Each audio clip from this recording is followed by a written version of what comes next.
Hello, good afternoon. So it's lovely to be here for this session. I'm Stella from Soul Space Unlimited, and we've got a special session today, which is self-care tips for those that are experiencing or that is experiencing chronic fatigue symptoms. I want to be really clear as we start this session that I'm not a medical professional, I'm not a healthcare professional. This is based on my own experience. So I have lived experience of chronic fatigue syndrome, which I had a diagnosis for about 5 or 6 years ago now. I feel like I've been saying 5 years ago for a long time. So it's around that. And it's just me sharing what I've learned along the way, things that have helped me, little tips that have made it easier, have helped relieve some of my symptoms. They're designed, these tips, this session is designed to be, an alternative. So it's not instead of healthcare advice from a professional, your GP, it's alongside that. So it's things that could help in addition to any support that you're already getting. And I'm going to just say a little bit around my own journey, as I mentioned, from when I experienced the diagnosis and what was going on for me, some of the things that I believe led to me becoming unwell. And then some of the things that I've learned along the way, it's been a lot of lessons. Some of the things that I've learned along the way about myself, my health, my body, my mind, and life. And also a bit more in terms of the practical tools. So the things that made a difference for me and things that I've actually implemented and have made a part of my daily routine. And just to let you know now, I still manage my symptoms. So I still live with chronic fatigue symptoms. I have mild chronic fatigue now, but that wasn't always the case. And these tools, they make a difference to my day. So if you get just a little something from today for you or somebody you know, then that's amazing. I'd be delighted to know that. Okay. So for the session, it's just consider it an informal chat. So if you've got a drink with you, a cup of tea, I'm just gonna share that journey with you. And we'll close today as well with a little bit of EFT tapping just around the symptoms. So to support us with any symptoms and how you could learn to use a bit of tapping in your daily life to address some of that. Okay, very good. So there's a really good resource called Action for ME. So if you want to learn any more after today, and we'll put that in the comments of this session. So there's a site called Action for ME. They have a regular magazine as well. And they do all kinds of work to raise awareness for people that are struggling with ME across the country. They do fundraising. They have the latest research on the site. They also have some funding for like counselling sessions for young people experiencing ME that I've just seen on their website recently. So that's a great resource. If you need to learn more after this session, then I recommend checking out Action for ME. And just looking on their site for the latest statistics that they offer, just to start with this, I think it's really important because if you are somebody who's experiencing symptoms, whether you've got a diagnosis of ME or you might just be thinking I'm really tired or other symptoms, so it's not just feeling tired, but we will get into that. If you're starting to have these questions, you might feel really alone. You might feel alone with your symptoms or your health and how you're feeling. So I think it's important to say the numbers, and they're quite striking. So it's estimated that around 250,000 people in the UK are living with this kind of condition, this long-term chronic fatigue kind of condition. And of course, since COVID, we hear a lot of talk about long COVID, about people that are living with the longer-term symptoms that haven't recovered from the virus.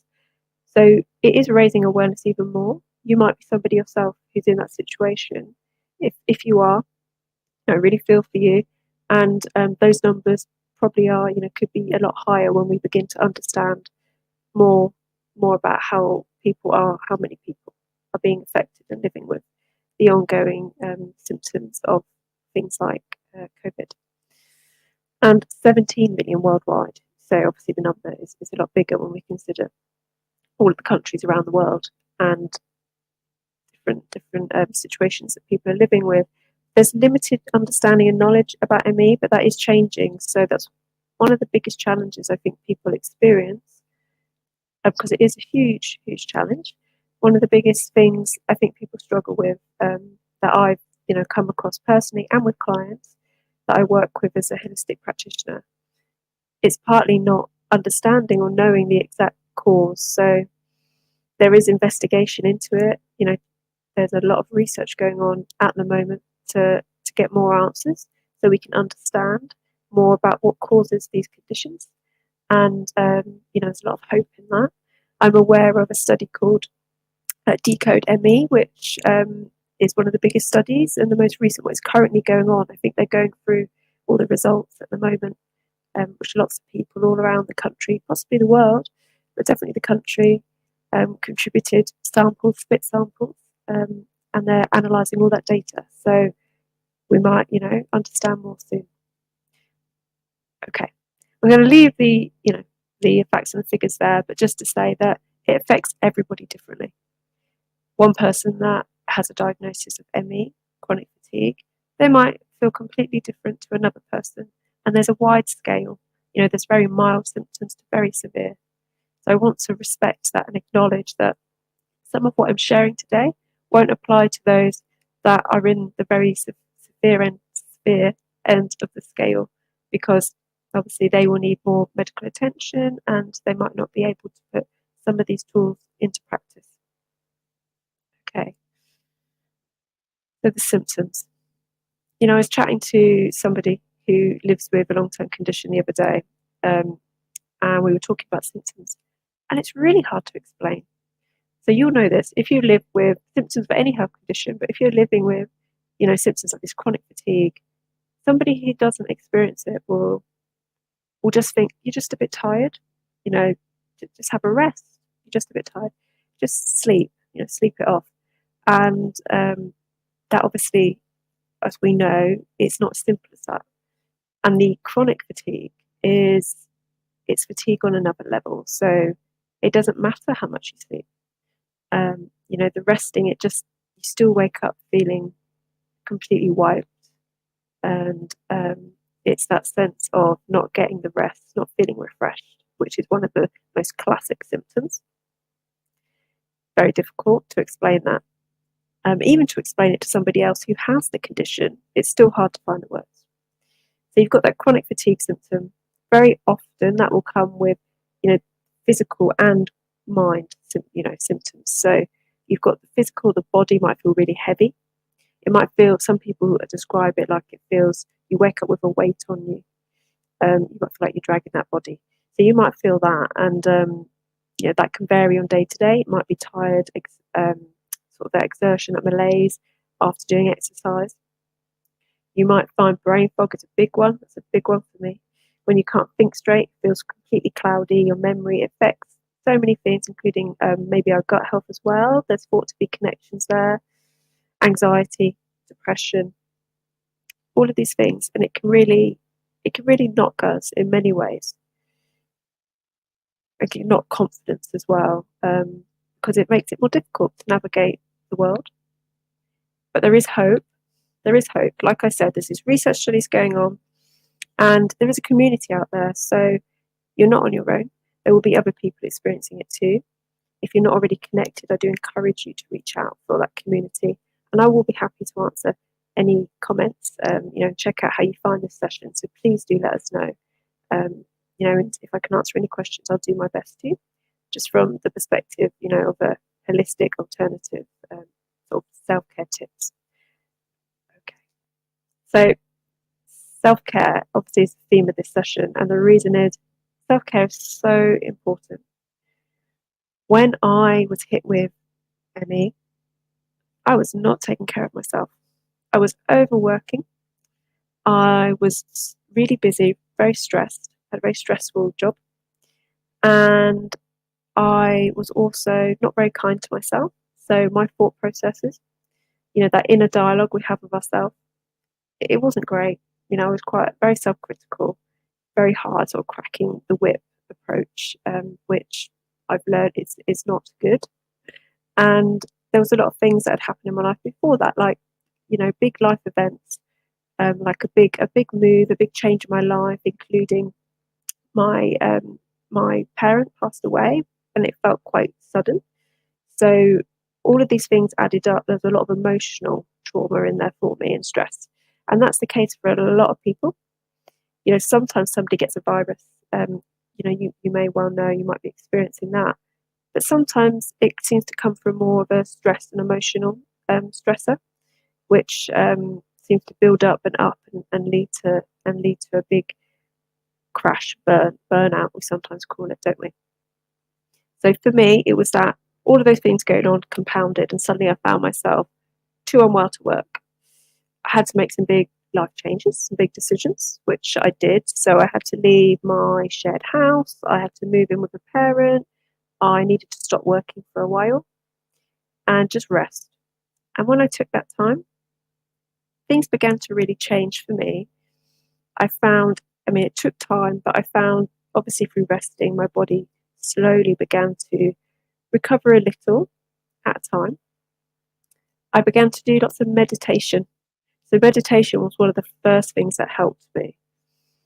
I know we get told a lot, like, you might be sitting there thinking, oh no, meditation's good. But it's really hard sometimes, especially when you're anxious, you've got brain fog, or all these sensations in your body, these symptoms. But remember that if you could just meditate for a few minutes, it's still going to help you.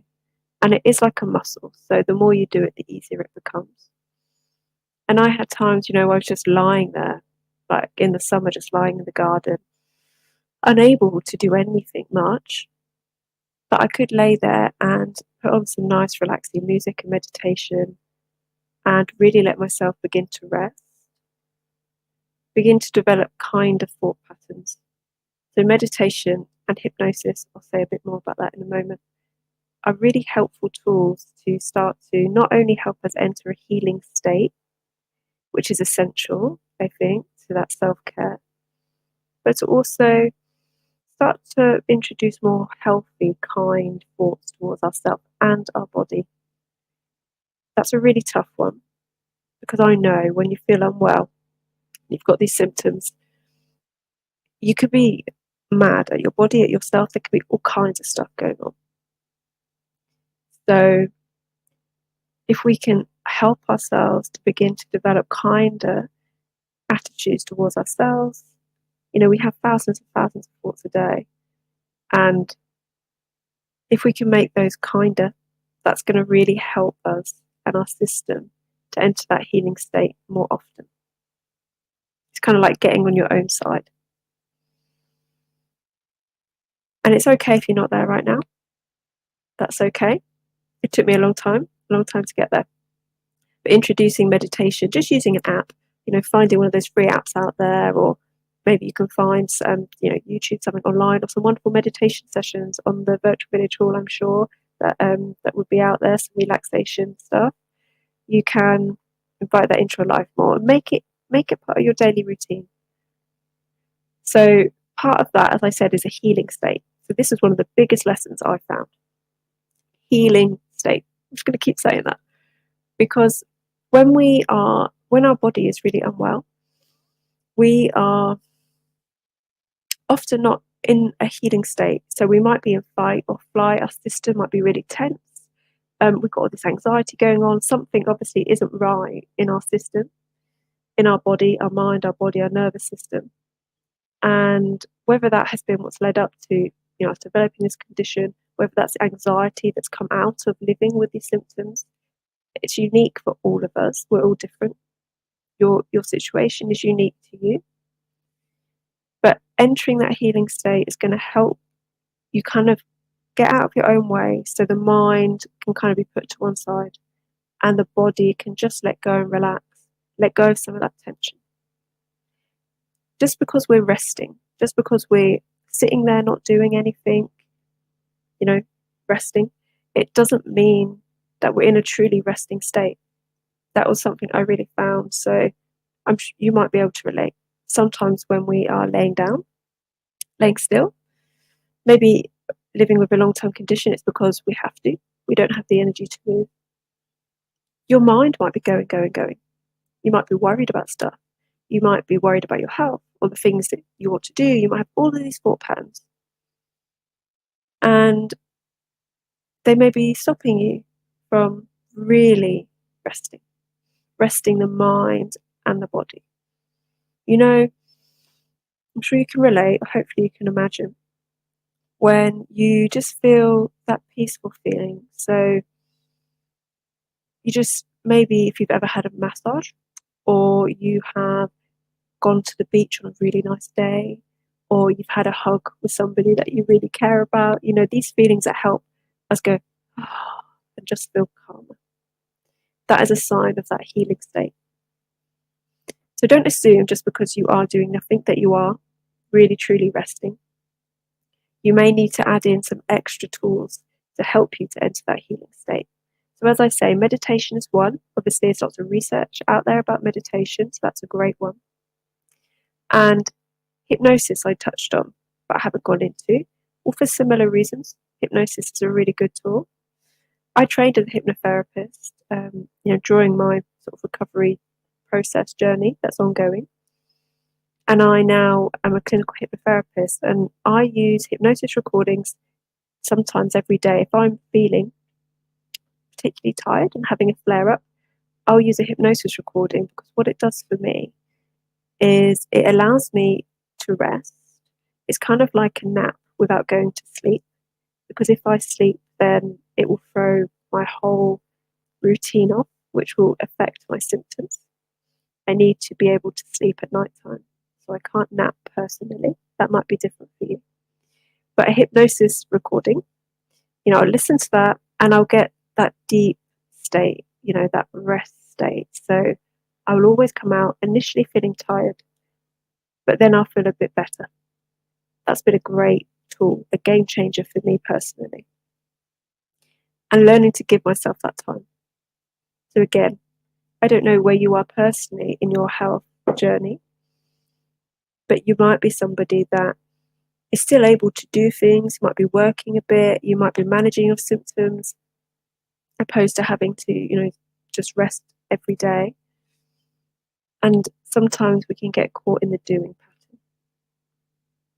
pattern. Yeah, we can do, and find it difficult to allow ourselves to rest. So finding the time, the space to do a meditation or a hypnosis is really good. And if there's other ways you can enter that healing state, there are many other ways other than the ones obviously that I use and have discovered. Some people get massages, I've heard of people using Reiki therapy to feel really relaxed. There's a lot of things out there. Okay. So another really great thing about the meditation and the hypnosis is when you are too tired to go out into nature, you can use them to visualize. So I definitely did that early on in my journey. I remember just laying in my lounge, and it was when I was really very tired. I couldn't really go out anywhere. And I did a meditation, and meditation was new to me, and I'm still not an expert. I remember visualizing my local woods, and it was really healing. It was a lovely experience, and actually the local woods, as I became healthier, became a really big part of my journey, and I still go as often as I can, and I get a lot from it. So nature is one of the next self-care tips, really, and it's not super clever. It's kind of obvious, I guess. It's accessible. It's something that we can access even in our mind if we can't physically get out there. And you can even bring nature into your home if you are struggling to get out of the house because of your health. You can bring in plants. They're shown to purify the air. Some of these house plants are really great in that way. But also connect with these plants, allow yourself to be present with them, a bit of mindfulness, but being out in nature where you can, if possible. Is there someone that can give you a lift somewhere just to sit on a bench in nature for a moment? Or do you have a garden or outside spot? Just looking up at the sky, just let yourself connect. sometimes connecting with something bigger than us, bigger than our symptoms, can be a sense of a little bit of peace, maybe in some chaos. And I appreciate it might not always be possible to feel that. I've certainly had days where I can't, but some days it is possible. So some days nature is a great resource for you to call on. And like I say, it's free, it's available for everybody in some way, whether it's even in the mind, if you're in a built up city, house plants in the mind, things online. It's it's a wonderful thing, and it made such a difference to me. I find if I'm feeling a bit anxious, around the symptoms, health, or anything, just life, going out, even if it's for a really small walk, it helps to reset my system. Okay, good. Okay, so another thing that I found is, again, we're all different, but one of the things that has been a challenge for me is computers, actually. So technology can, and I don't really know or understand it fully, but I've heard a lot of other people living with chronic fatigue say the same. So sitting in front of a computer for a long amount of time, can overwhelm my system. So I have to make sure I take breaks. And I don't want to take, the online resources and the computer away from us, because it's really important when you feel, if you can't get out and you're struggling to see people, obviously it can be a lifeline. It's a great resource for us to have. But maybe you might consider just having more regular breaks from it. For me, it might just be literally 5 minutes, 10 minutes, instead of just sitting there solidly. But that makes a very big difference for me, particularly for my brain fog. And that leads me on to another tip. So I have found blue block glasses to be really useful. Again, not a medical professional, and I'm not a professional in terms of the eyes, but I have just found for me and a couple of people that I know as well personally that blue block glasses that block out some of the light that technology and screens tends to have. Even some light bulbs have this blue light, I think, I understand. The glasses block it out, so I find that helps me feel less brain fogged, less overwhelmed, and it helps me sleep better. So that's something you could consider. I think I got a pair for about £20, and they've lasted me years, actually. So it's definitely a good investment. It was a good investment for me. Again, there's something to consider. Okay. Why don't you take a nice deep breath? I realise I'm talking a lot. It's quite a lot of information. So if you do have brain fog, you might feel a bit overwhelmed, but please remember, you can come back to this. You don't have to watch it all now. So the beauty of the virtual village hall is that, this resource will be there. So you can even watch it in chunks, and take notes if that's helpful. So please don't force yourself to sit through it all right now. If you need to take a break, then take a break.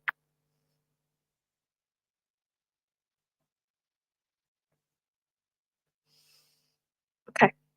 So I'm kind of weaving in my journey with what I've learned. So as I said, I had that period of time where I slowed down, I stopped, I started to discover meditating, healthier thought processes towards myself. And therapy actually was a really big part. So I made sure I was getting some kind of space, to feel cared for and supported, and to talk about some of the symptoms and my feelings around them, and some difficult things in my life that had built up, the emotional stresses from the past. Sometimes it's from our childhood, different things that happen in life. We're all human. These things do affect us. And we're becoming more comfortable as a society to discuss these things in mental health and trauma. But everyone's different, and it wasn't always okay for everybody, to speak about those things, whether in their family or, their immediate community and society. So therapy space is, I think, a wonderful thing. It's been a big, big part of my journey, and it will continue to be. I trained as a practitioner for that reason, because I got so much from it. It's not always an option for everybody. I appreciate, we don't all have the funds to pay for therapy. Sometimes there are charities out there that can fund and provide counselling or therapy. So it's worth, looking into that if that's something you're interested in. But that's self-care, giving yourself a bit of space and time, I think is very, very valuable. Okay, and some of the biggest changes I made were, I just changed my lifestyle ultimately, and I invited in more peace, less stress. I really reflected on my boundaries. I know boundaries is a word that's thrown around a lot these days, and from my perspective, in this context, what boundaries gave me was understanding my people pleasing patterns, understanding what I was losing energy, what I was giving too much of my energy to other people. Not to say that that's a bad thing to do all the time. We are humans. We connect. We need connection. We need community. But sometimes the balance might be off, and we might be overgiving, and overdoing for others for perhaps not the best reasons. It might be because we're afraid, of not being liked or being judged, or whatever that is for you. You might not know, and that's okay. But beginning to consider and reflect on the boundaries is huge. Beginning to draw back some of that energy that you've been losing. Beginning to draw some of that energy back into you, so you can make a conscious choice about how you spend it. Like when you don't have energy, when you're very limited, your energy becomes so valuable. As you know, with these long-term conditions, your energy might be like the tank might be so empty that little bit you've got there might be used up in like brushing your teeth. I know some of you watching this will relate to that. So, but it's important to say, I want to say as well, that those of you that are watching this that are further along on your journey, those symptoms are still totally valid. However you feel about them, however full your tank is, wherever you are with your health, or the person that you're thinking of, a loved one that's living with a health condition, it's all totally valid. But yeah, if you've got this tiny bit of energy or this less energy, you're going to be really careful. You need to learn maybe how to be really careful and selective with what you do with it. And for me, that definitely became being much more boundaries. I don't have any space for stress in my life. I'm much more where possible. It's not always possible. Life happens, but I'm much more careful what I do. If there's something I feel I should do, like if I'm invited to something, somebody asked me to do something. In the past, I would have said, yeah, totally, absolutely, I'm your girl, I'll be there, I do it. And now, sometimes, don't get me wrong, I might still do that. But now, usually, it comes from a place of choice. So I will take a breath, take a moment and think, is this the most valuable use of my energy? Can I just tell this person, I'm not able to do this at the moment, I don't have capacity? You might be surprised by what change that can make. It can be very challenging. I'm not pretending it's easy, but that's why any support in terms of a practitioner or therapy you could have, or a good friend that you can talk to, could really support you through that, making those changes. Yeah. Okay. Yes, so that really helped. And something else was nutrition. Again, I'm not a nutritionist. I'm not, food professional. But I started to really look at what I was eating and really just made it as healthy as I could. You think about the body, it's doing all this work all the time. And when you're unwell, it's working so hard. It's doing its best to keep us going, to keep us as healthy as it can. But obviously there's something wrong. There's a glitch, there's a condition, there's something wrong with that balance. So what can we do to make it as easy as possible on our body? And what we put in it is, I think it's a huge part of that. So again, I appreciate it's not always an option for everybody in terms of, money, finances, what's possible, but I started to prioritize organic. I started to make as much as I could from scratch when I was well enough to do so. I appreciate it's not always an option if you're unwell. And the quality of the ingredients, taking out processed foods as much as possible. Sometimes we just need to get food in us, and that's totally, totally fine. That's sometimes the most important thing, of course. But if you do have the option to make your diet more healthy, to think about what could be healthy for you, or to talk to a nutritionist, a dietitian, a healthcare professional about what kind of diet might support you and your health, I'd really recommend that. That would be really good.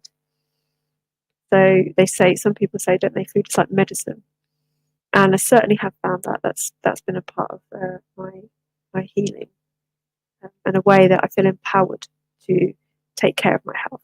Some things we can't control, right? When we get this kind of diagnosis, it can feel quite out of our hands, especially when there's limited information about it. But things that we can be empowered by are things like our diet, potentially.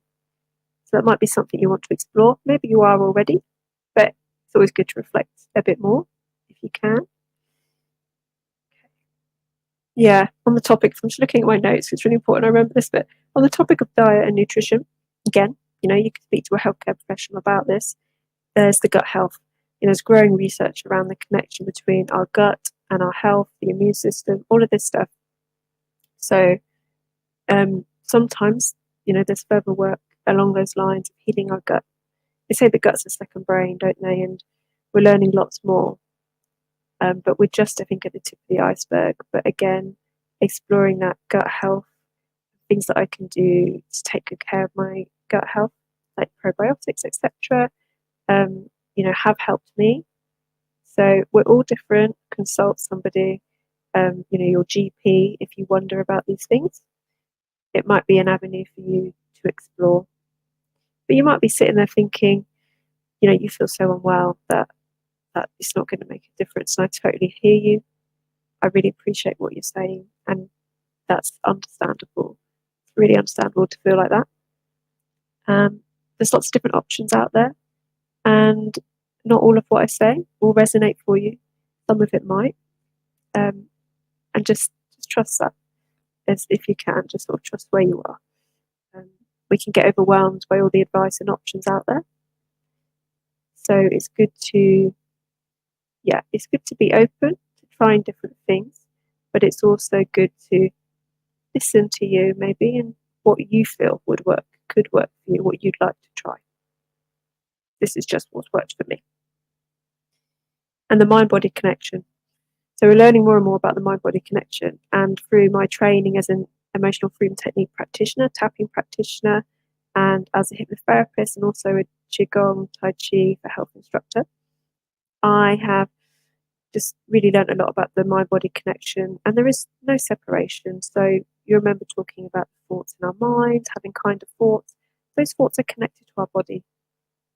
In my experience, in my opinion, as an alternative practitioner, that connection is very important. It's often bubbling away under the surface. So if we can understand that a bit more and begin to connect the mind and the body up, begin to feel, understand what our body's experiencing, that's going to really help. It's not always possible, but if we can, begin to notice our symptoms when they arrive subtly. So sometimes, and this can definitely be the case when we first develop a condition like ME, it might seem like it's gone whack out of nowhere. That was how I felt. I was like, it just hit me. I probably used that language at the start of this session. My chronic fatigue, ME just hit me as if out of nowhere. But if I'm really honest with myself, it did not come from nowhere. Those symptoms were building up in my body physically and mentally and emotionally for a long time. It was years before I experienced that diagnosis and being hit by the more intense symptoms. years before that, there were signs that I'd missed because I wasn't connected to my body. I remember waking up with some aches and pains, different stuff that I ignored, and because I believe because I ignored them, they then built up and got worse and worse because my body was in need of something. It was in trouble, and I wasn't taking care of it. But also there were obviously other factors too. So I'm certainly not saying it's about just us taking care of our body. This is very complicated, and there's a lot of other factors: environmental, external. Like I say, we're still investigating these conditions. But the things that we can control and feel empowered by, making those little changes, like these self-care tips, I think they can really help us feel more positive, perhaps, more in control, focusing on things that we can control. So that mind body connection. So the symptoms. A big lesson that I learned that helped me was, in a way, to stop fighting my symptoms. And that might sound strange to some people, and it might not land for you, but my experience was living with these symptoms you're going on in your body. You may well know you can feel really angry at your body, maybe like your body's letting you down. Definitely how I felt, and I still feel like that on occasion. It's natural. We're only human. But what if our body actually needs more compassion and patience? So remember those positive thoughts, changing, shifting. It's not just about positive thoughts, it's maybe about more changing those thought patterns, the way you talk to yourself and your body. So I learned to say to my body, instead of, come on, like, what are you doing? What's wrong with you? I'm mad at you. More like, okay, I hear you. I know that you're in pain, you're struggling. What can I do for you today? I'd sort of say that to my body. And I might not always get an answer or a sense, I might get a sense of, right, today I just need to rest. Today I need to just sit in nature. Today I need to lay in bed, watch a film, whatever it is. But even you might, just begin to consider, could you, instead of fighting your symptoms and building up the tension in your body, can you invite a little bit more kindness in? It's very challenging. I'm not saying that everybody will be able to just wave a wand and do that. Maybe you're already doing it. But that is something that has helped me. Just being a bit more compassionate towards my body and seeing the symptoms as something that I've built up, and that if I listen to them, it helps, and it has helped. So we can have all these symptoms that we experience, like brain fog, fatigue, whatever your sort of mixture of symptoms are, whatever your main difficulties are. And then we can load up all these emotions on top of that. So we might have pain that we feel really angry about. We might have brain fog that we feel really anxious about. So if we can use something like EFT tapping, which we'll do shortly in a moment, we can use a tool like that to help us to relieve some of the emotions that can get loaded on top of what we're already dealing with, this health condition. That's going to make it easier. So instead of piling everything on top of us so we feel like we're crushed underneath it all, we can begin to process some of those emotions to make it easier to live with, a chronic health condition. Okay, so as I say, we'll do a little tapping round to support you with any symptoms at the end of the session, so you can take some of that that skill, that tapping, away with you. That's been one of the big parts of, again, me managing my symptoms, using tapping to address my symptoms, my feelings about my health condition, and also all those emotions that came prior to developing a health condition that that were just there and certainly contributed to it for me. Okay. Just checking that I've covered my main points. Yeah, I have. So I just want to reiterate really that it is unique and different for everybody. That it's a very complicated condition that affects people in different ways, and it can feel really hopeless. But I hope this session has been able to be useful in terms of some self-care tips that that might be good to try to explore or to revisit if perhaps you have already tried them before. But there might be something completely different that supports you and you find useful. If that's the case, tell us on the comments. That would be really great. But self-care, I think, is the theme of the day. So is there a way you can take care of yourself exactly where you are as much as possible? It can be really hard when we don't want to be where we are because it feels uncomfortable. Like in our body, it can be really hard.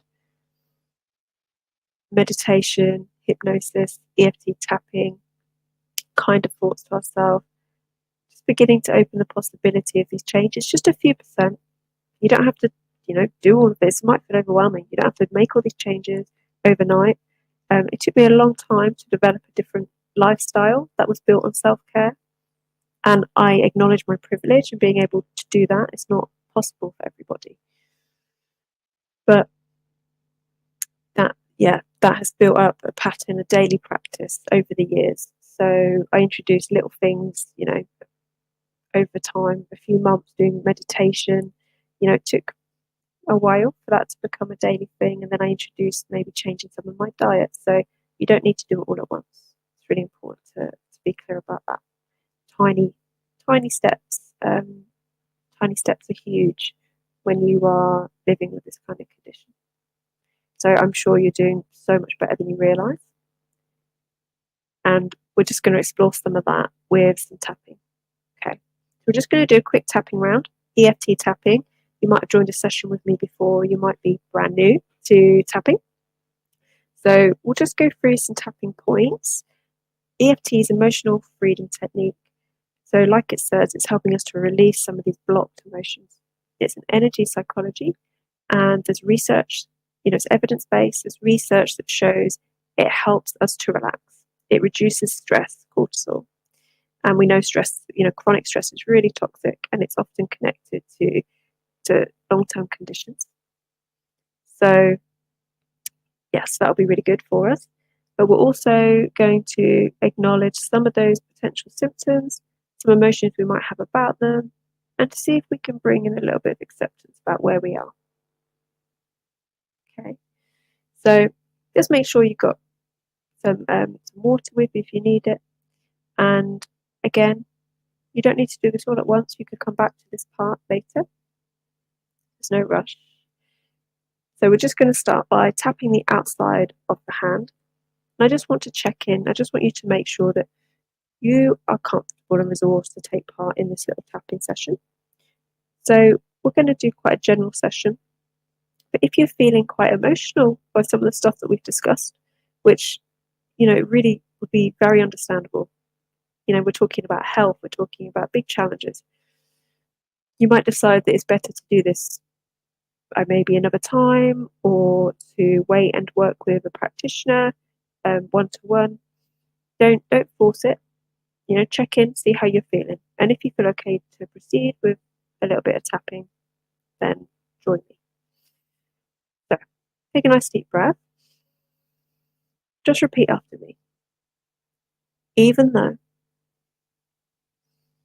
I feel unwell and I've got all of these symptoms, I'm so tired. I acknowledge my symptoms. I acknowledge how I feel about them. And I'm going to try to accept this is where I am right now. And it's difficult for me. Even though sometimes I have these symptoms.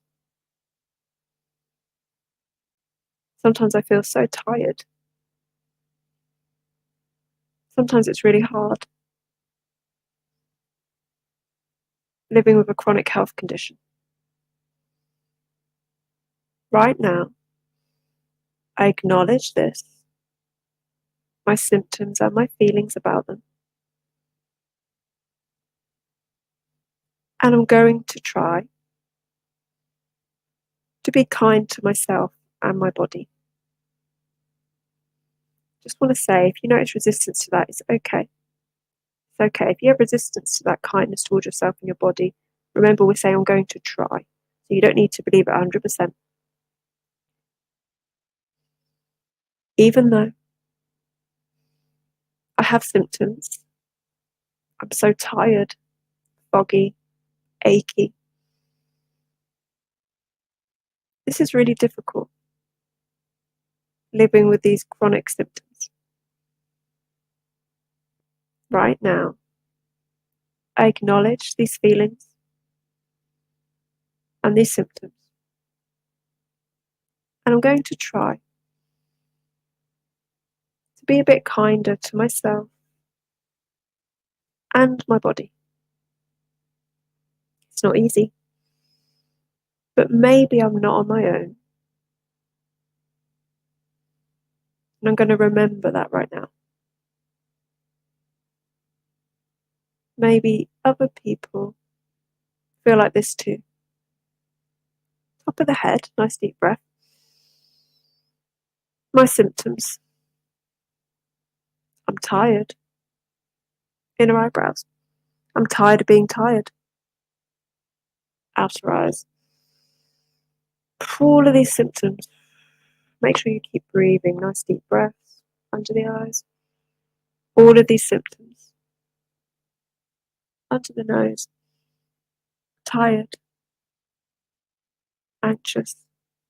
Under the mouth. It's difficult. Just under the collarbone here. You can do it with one hand or two hands. Nice deep breath. Symptoms. Just want you to notice your symptoms, what they are. Might list them in your head. It's really difficult. And I acknowledge that under the arm. But I also acknowledge maybe there are some self-care things I can do. Tapping the wrist. Even if they help me just a little bit. Maybe that's a good thing. I want you just to tap either side of your nail bed, starting on your thumb, just where the nail begins. And I'll say next when we go to next finger. Okay? So just keep connecting with your symptoms. Next finger. And my symptoms make me feel, can acknowledge how they make you feel, anxious, frustrated, angry, sad. Next finger. And maybe that's okay. Next finger. Maybe I'm only human. Next finger. And maybe I'm really hard on myself. Top of the head. Maybe I'm being hard on my body too. Inner eyebrows. I do have these symptoms. Outer eyes. And I acknowledge them.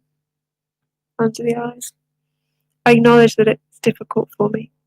Under the nose, feeling so tired. Under the mouth, nice deep breaths. But I'm doing my best. Under the collarbone. And I'm considering this idea that I could be a bit kinder to my body and myself under the arm. My body's doing its best, even if I don't understand what it's doing. Tapping the wrist. I'm doing my best, even though it's difficult, either side of the thumb. And maybe I can embrace some self-care tips. Next finger. Maybe some meditation or hypnosis will help me. Next finger. Maybe I can explore this idea of a healing state. Next finger. Maybe I can explore letting myself rest more on a deep, deep level. Next finger. Maybe that would be good for my body and my mind. One more round, top of the head, nice deep breath.